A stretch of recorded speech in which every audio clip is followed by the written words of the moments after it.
everyone, welcome back to my channel. Thank you so much for clicking on this video. If you're new to my channel, my name is Melissa and I'm a nursing student. So today's video is going to be very informal. It's going to be kind of like a coffee and chat if you see my previous videos, except for instead of coffee, I have a smoothie because it's like 6:30 at night. And I also have my dinner, which are not the healthiest onion rings that I made in the air fryer. But today's video is just going to be super informal. I'm going to be answering questions that are asked to me pretty frequently. I get a lot of emails. Over the past couple of weeks, I've been getting more emails, but I get a lot of emails. People comment out on my videos. I have finally made my Instagram public, but I get a lot of questions. And some of the questions I see pop up pretty frequently, so I figured I would just make a video dedicated to answering frequently asked questions. And I wrote down all the questions on my phone here, so I wrote them down, but I didn't think of how I would answer them, so this may be a little bit unstructured, but I will go ahead and put timestamps down below in case you want to skip ahead to any particular question. And I apologize if most of these questions I have answered in previous videos. So like I said, I will put timestamps down below of each question that I'm answering. So if there is a question that you're like, Melissa, you say that in literally every video, you can skip ahead. But these are frequently asked questions, so I'm gonna go ahead and answer them. Okay, so the first question, I get asked this a lot, is, am I a full-time student? The answer is yes, I'm a full-time student. I also work full-time. So my job is 40 hours a week, Monday through Friday. I feel like I say this in every video, but this is a question that I get asked a lot. So bear with me if you're like, you literally say that in every video. It's okay, I'm saying it again in this video. So I work full-time, 40 hours a week, Monday through Friday during the day. And then I do go to school full-time. So I'm in nursing school. My nursing program is an accelerated program. So it's a bachelor's degree in nursing, a BSN. Traditionally, BSN programs, just like any other bachelor's degree, would take you 4 years to complete.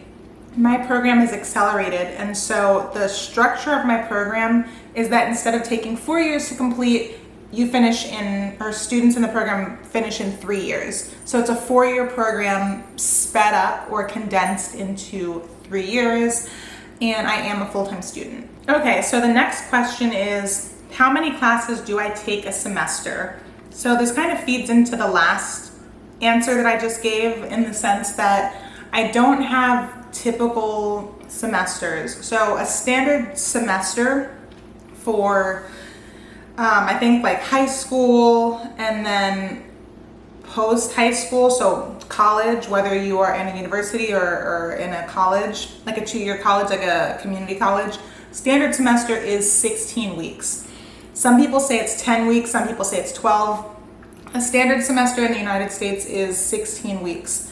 My school, because it is accelerated into 3 years, we do not go by typical 16-week semesters. So each class that I take is accelerated, and we take it in 8 weeks. So we take 16 weeks worth of material, we learn it in 8 weeks, and every 8 weeks we change classes. So right now I'm at a point in my program where I take one class at a time.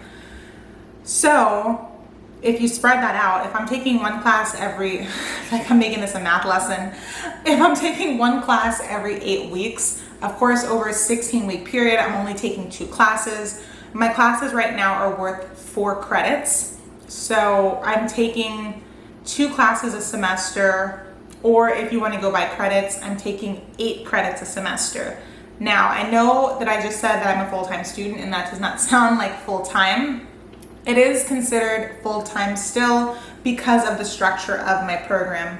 So the reason why I'm taking only 2 classes a semester, or 1 class a session if you are a Chamberlain student and you prefer that I go by sessions, the reason why I'm only taking 1 class at a time is because I transferred in with a bunch of credits. So even though I'm getting a bachelor's degree right now, my bachelor's degree in nursing, this is actually my 3rd degree. So when I applied to Chamberlain, and if you are looking to apply to any school, make sure that you ask about, if you have previous college credits, make sure you ask what you can transfer into the school. a lot of schools want to make money. My school, Chamberlain, is no different. So they may not be forthcoming with you, letting you know, hey, if you've attended college before, you may be able to transfer some credits in. My school didn't do that. And so I had to, one, ask about it, and two, I had to fight for them to take some of my credits.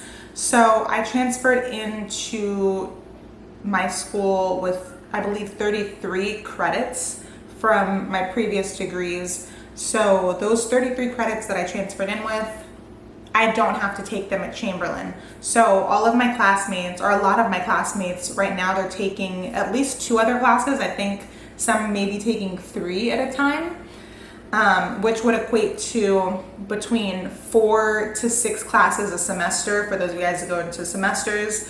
I am taking that because I have already fulfilled the supplementary credits that I would be taking along with my nursing classes. So like right now, for example, I'm taking maternity.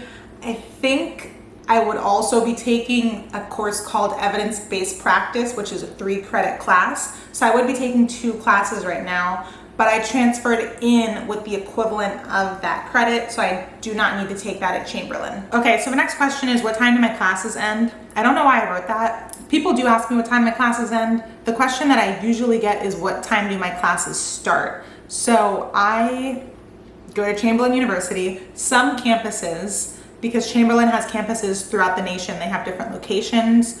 Some campuses do have an evening and weekend option, but I believe not all campuses do.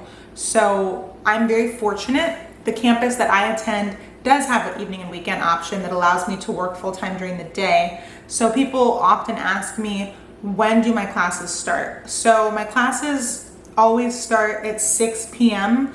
On weeknights, so Monday through Friday. In the past, I have had labs, I believe. So when I was taking nursing prerequisites, I did take some at community college before I came to Chamberlain, and then I took like chemistry at Chamberlain. I took anatomy and physiology 3 and 4, which at any other school just equates to anatomy and physiology 2. Chamberlain makes it into 2 classes to make it a full semester. But I remember having labs, or at least I had the option of registering for labs that were on Saturday mornings. And I believe at Saturday mornings, the labs started at 8 a.m. So for evening and weekend classes, if you are doing an evening and weekend program, if you're looking at the evening and weekend program, it is evening and weekend. So it is possible that you will have classes on the weekends. But most of my classes are weeknights, and whenever they're weeknights, they start at 6 p.m. Oh yeah, and then people ask me sometimes, when do my classes end? That honestly depends. Some classes are 1 night a week, and those are typically really long classes because you're only meeting once a week. Some classes are 2 nights a week, and those can be a bit shorter depending on what the course is and what the subject matter is. Typically, I get out of class anywhere between, I think the earliest I've ever gotten out of class, like the earliest I've ever had a course end, I think has been like 8 o'clock. And the latest I've ever had a class end has been 11. So technically 7:50. For some reason, Chamberlain doesn't go up to 11. Instead of saying the class ends at 11 o'clock, they'll end it at 10:50. Or instead of ending the class at 8, they'll end it at 7:50. So it honestly depends. On average, my classes are typically 3 to 4 hours. So the next question, I get this quite a bit. What is my job? I feel like in every video, I'm like, oh, I work full time. I gotta go to school and work full time. I gotta hustle, I gotta do this. Yes, I work full time. And I feel like in every video, I talk about how I work full time, but I've only ever mentioned what my job is, I think in literally one video, in the life update video that I did when I switched jobs. So I have had 3 jobs since I started nursing school. My first job, I was with that company for maybe 4 or 5 years. And then I started nursing school, and it was just my boss, the environment wasn't conducive for school, so I left that job, and then I got another job. So the bulk of my nursing program, I worked at the National Institute of Health, NIH. I had a remote job, and I did... I can't really talk too deeply about what I did, but I left that job in May of this year, May of 2023, and I started a new job in May. And so my current job, I do activities in a retirement village, in an independent living retirement village. So I feel like people have this image when you say retirement village of like people in their like 90s whose like memory is fading, who can barely talk and they're wheelchair bound and they're just like kind of knocking on heaven's door. That is very much not at all where I work or the type of population that I work with. So I don't work in a nursing home. I work in an independent living community. So basically, I'm trying to think of like a tactful way to say this. Basically, my residents, I'll call them for the purposes of this video, my clients, the people that I work with are obviously they're older than 65 because they're retirement age. You have to be at least 65 to join this community. But they are older adults who are very financially comfortable and planned very well for their retirement. And so once they got to a certain point, they moved on to the campus where I work, and they have like full-blown houses there, and we kind of take care of things for them. We do their lawn care. We have a cleaning services for them on campus. We have like snow clearance, lawn care, maintenance, anything that you would think that you would need to live comfortably. We have those services available for them. We have a masseuse come to campus. We have somebody that comes and does yoga with them. We have classes. We have clubs on campus. It's a really cool place to work. And the clients or the residents that I work with, some of them are in their 60s, some of them are in their 70s. Of course, we do have people in their 80s and 90s, but a bulk of my residents are somewhere in like the 60s, 70s range. Like 99% of them are fully retired and they just like do a lot of volunteer work. There's still a fraction of them that do work part-time.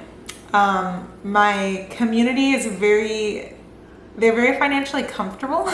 So when people did work, the clients I worked with, before they retired, when they did work, they were professors, like college professors, they were scientists, they were lawyers, they were doctors. So we do still have people who like were doctors and they work as consultants, or college professors that will, they taught at maybe a prestigious university and now they are doing adjunct professor work at the local community college. So they'll teach at the community college maybe once or twice a week or once or twice a month.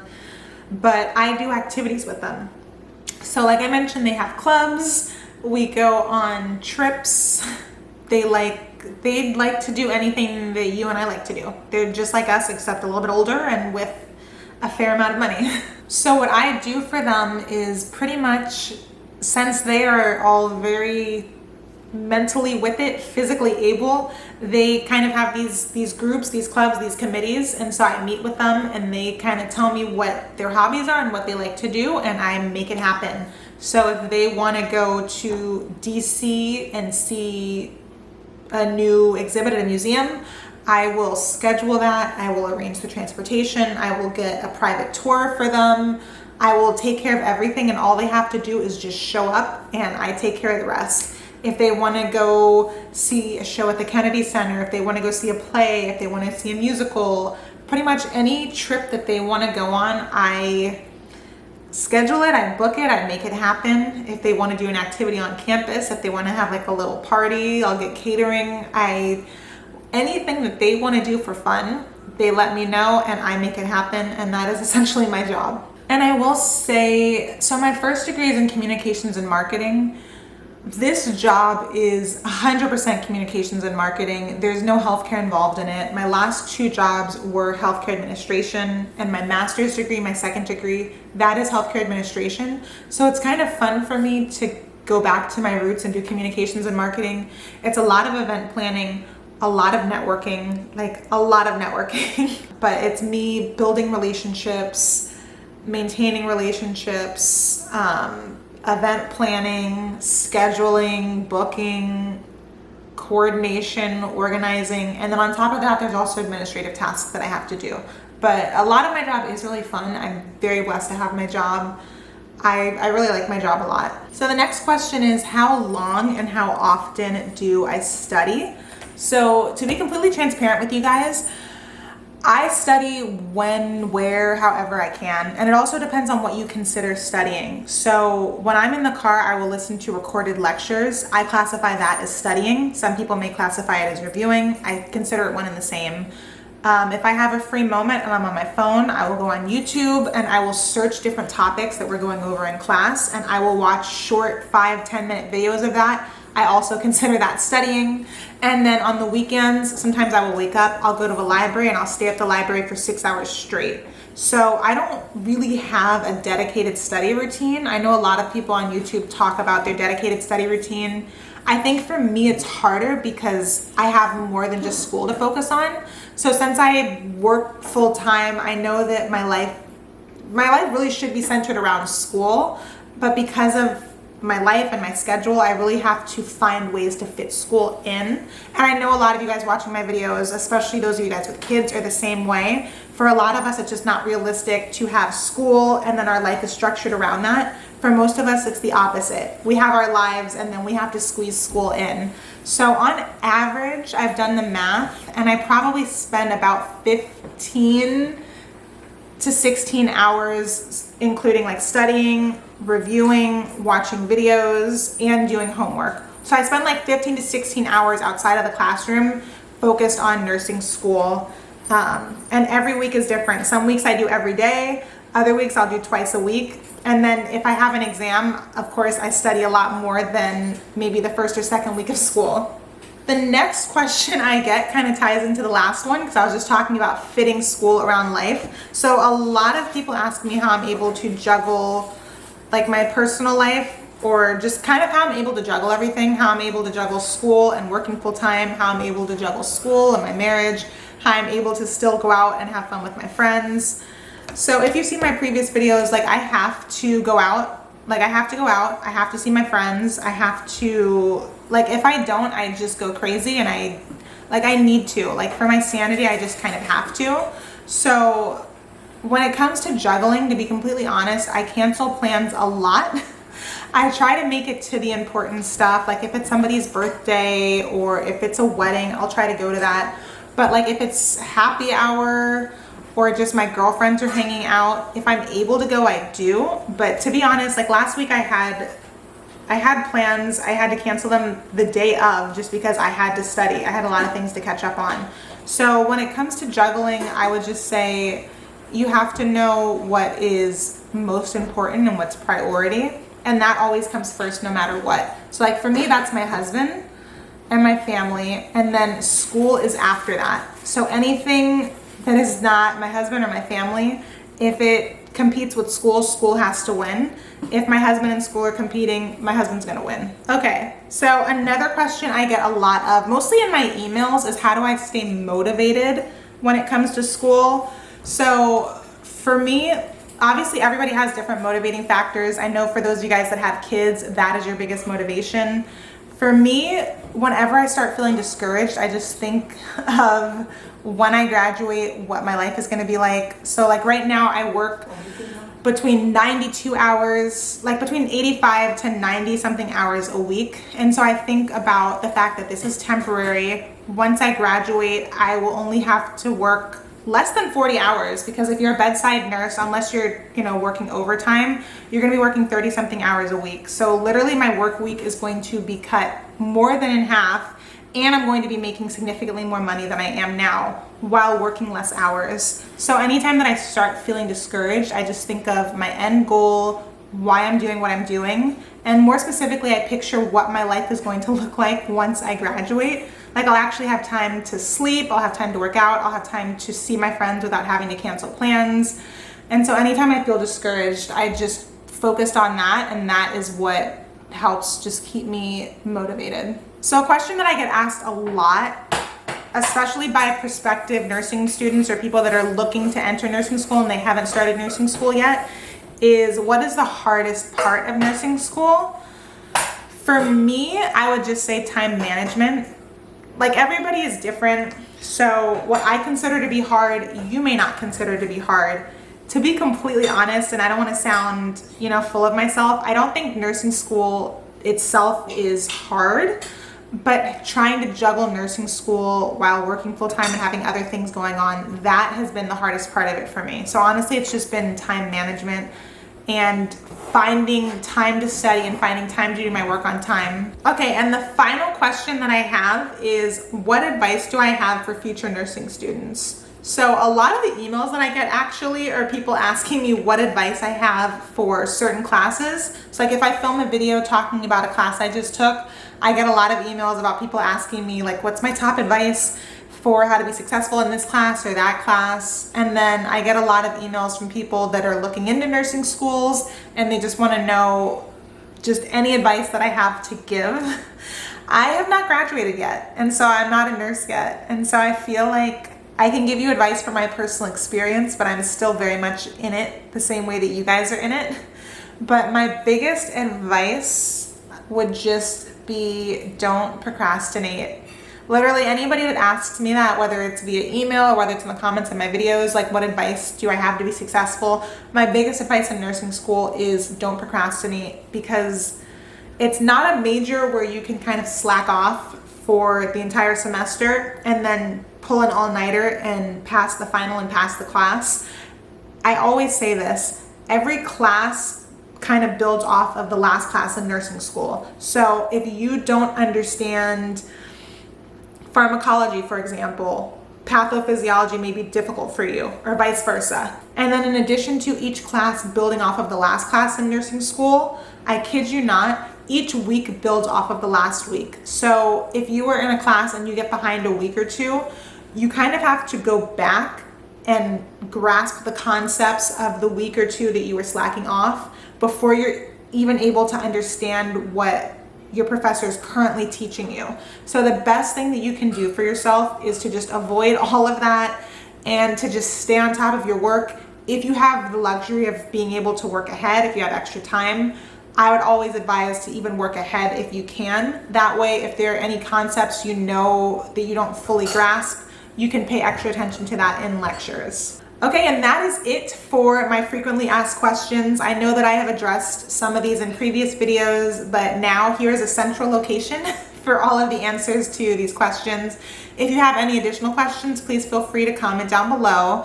As always, I will go ahead and put my email address in the description box. So if you have a more personalized question, feel free to shoot me an email. I try to respond within a couple of days.